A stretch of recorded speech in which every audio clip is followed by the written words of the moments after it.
The 17th and 18th centuries saw a bunch of top-notch wars, but today we're going to focus on the 7 Years' War, also called the French and Indian Wars, because it was the first truly global war. In fact, no less a historian than Winston Churchill called it the First World War. But we've been so Eurocentric here on Crash Course that all we are going to say about the entire war in Europe is that Prussia and Great Britain fought France and Austria, and that the Austrian Habsburgs wanted to win back Silesia, which they failed to do. There! That's all you get, Europe! So the 7 Years' War lasted for anyone?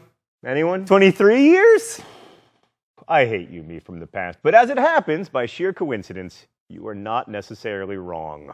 So the when. The 7 Years' War began in 1756 and ended in 1763. Unless you believe, as many historians do, that the 7 Years' War lasted 23 years because it was really a continuation of the War for Austrian Succession. Then you have the fact that much of the information in today's episode is taken from a book called The Global 7 Years' War, 1754 to 1763, a 9-year period. As for the who, it was mainly fought between the British and the French, seen here reenacting the knife fight from either Beat It or West Side Story, depending on your age. But some of the British were actually Americans, and both the British and the French were supported by American Indians. And there was fighting in India between Indian Indians, the British, and the French. And as previously noted, the French were fighting the Prussians and the British were fighting the Austrians. The where, Europe, the continental US, the Caribbean Sea, off the coast of Africa, India, basically the world. And the why? Ostensibly land. British colonists wanted to expand into land west of the original 13 colonies. And that land was technically held by the French, who left it alone except for a bunch of trading posts, and they were like, "Je ne veux pas l'anglais!" Thank you, 4 years of high school French. Anyway, the war wasn't really about land. It was really about our old friend,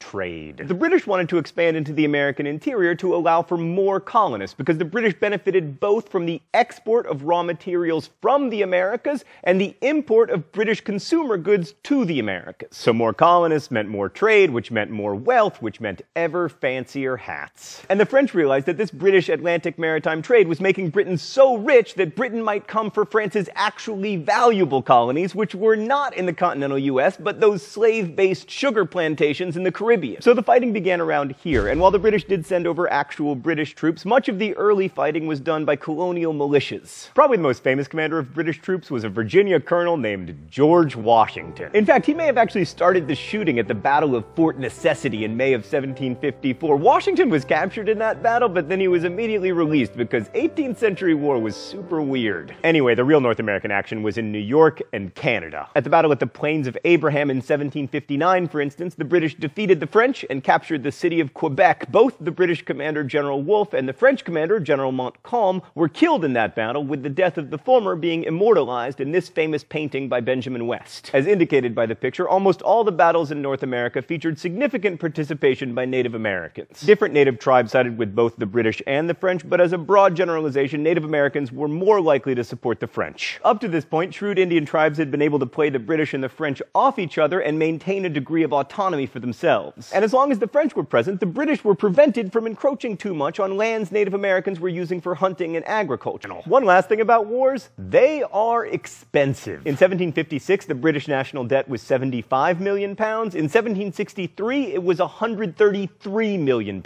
Someone had to pay for this, and the British felt it was only fair that the American colonists should foot the bill. And those taxes, which helped fuel the American Revolution, were a direct result of the 7 Years' War. So in one way, winning the 7 Years' War cost Britain its first empire. But when we remember that it was a global war, and especially when we think about what happened in India, then the 7 Years' War also begins to look like the beginning of Britain's second and much greater empire. Winning is losing, is winning is losing. Such is life, and such is history.